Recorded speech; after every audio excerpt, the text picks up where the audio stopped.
Brought to you by Penguin.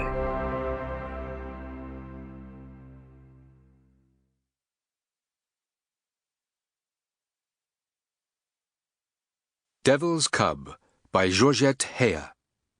Read by Michael Maloney. Chapter 1. There was only one occupant of the coach, a gentleman who sprawled very much at his ease with his legs stretched out before him and his hands dug deep in the capacious pockets of his greatcoat. While the coach rattled over the cobbled streets of the town, the light from an occasional lantern or flambeau momentarily lit the interior of the vehicle and made a diamond pin or a pair of very large shoe buckles flash. But since the gentleman lounging in the coach wore his gold-edged hat tilted low over his eyes, his face remained in shadow. The coach was travelling fast, too fast for safety in a London street, and it soon drew out of the town past the turnpike onto Hounslow Heath. A faint moonlight showed the road to the coachman on the box, but so dimly that the groom beside him, who had been restive since the carriage drew out of St. James's, gasped presently as though he could no longer keep back the words, "Lord, you'll overturn us! It's a wicked pace!" The only answer vouchsafed was a shrug and a somewhat derisive laugh.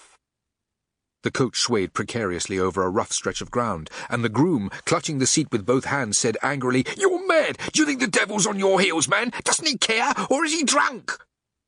The backward jerk of his head seemed to indicate that he was speaking of the man inside the coach. "When you've been in his service a week, you won't call this a wicked pace," replied the coachman. "When Vidal travels, he travels swift, you see." "He's drunk, 3 parts asleep," the groom said. "Not he." Yet the man inside the coach might well have been asleep for all the sign of life he gave. His long body swayed easily with the lurch of the coach, his chin was sunk in the folds of his cravat, and not even the worst bumps in the road had the effect of making him so much as grasp the strap that swung beside him. His hands remained buried in his pockets, remained so even when a shot rang out, and the vehicle came to a plunging standstill. But apparently he was awake, for he raised his head, yawning, and leaning it back against the cushions, turned it slightly towards the off window. There was a good deal of commotion outside. A rough voice was raised. The coachman was cursing the groom for his tardiness in firing the heavy blunderbuss in his charge, and the horses were kicking and rearing. Someone rode up to the door of the coach and thrust in the muzzle of a big pistol. The moonlight cast a head in silhouette, and a voice said, "Hand over the pretties, my hearty." It did not seem as though the man inside the coach moved, but a gun spoke sharply, and a stabbing point of flame flashed in the darkness. The head and shoulders at the window vanished. There was the sound of a fall, of trampling hooves, of a startled shout, and the belated explosion of the blunderbuss. The man in the coach drew his right hand out of his pocket at last. There was an elegant silver-mounted pistol in it, still smoking. The gentleman threw it onto the seat beside him and crushed the charred and smouldering portion of his greatcoat between very long, white fingers.